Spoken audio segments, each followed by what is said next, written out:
exprimons le vecteur OM.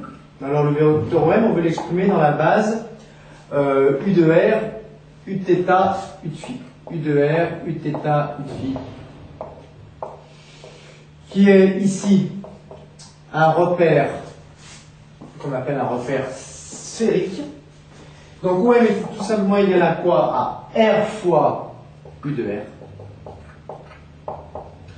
Plus 0 fois U de θ plus 0 fois U de phi. Donc voilà le vecteur OM exprimé dans cette base-là. Maintenant, on va essayer de l'exprimer dans le repère cartésien. Et là, c'est pas piqué des hannetons.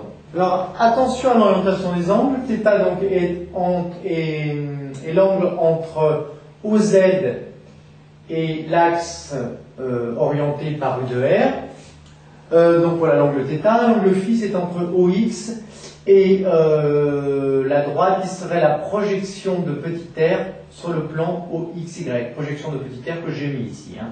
Donc voilà phi et θ. Alors première chose, que vaut cette distance ici? Eh bien là on a θ, on a r, on a un angle 3. Autrement dit, cette valeur-là, c'est quoi? C'est tout simplement r fois sinus θ. Donc cette valeur-là, cette longueur est égale à r sinus θ. Pour avoir la composante du vecteur OM sur l'axe des x, eh bien, il faut projeter cette distance sur l'axe OX. Donc on fait une projection ici. Voilà. Alors cette projection ici, cette longueur est égale à quoi? Tout simplement à r sinus θ fois le côté, donc ça correspond au côté opposé adjacent à l'angle, c'est-à-dire r sinus θ fois cosinus phi. Autrement dit, le vecteur OM, c'est égal pour sa première composante à r sinus θ cosinus phi fois E de x. Pour la composante sur l'axe des y, eh bien, cette composante est égale à cette distance. À quoi correspond cette distance? Eh bien, elle correspond à cette distance, c'est-à-dire r sinus θ sinus phi, puisque c'est le côté opposé à l'angle. Donc, on a plus r sinus θ sinus phi E de y.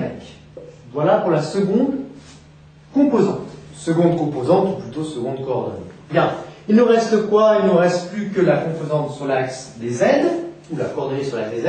Alors là, c'est la plus simple. Hein. On voit qu'il s'agit de cette distance-là. Or, cette distance-là, c'est tout simplement égal à petit r cos θ.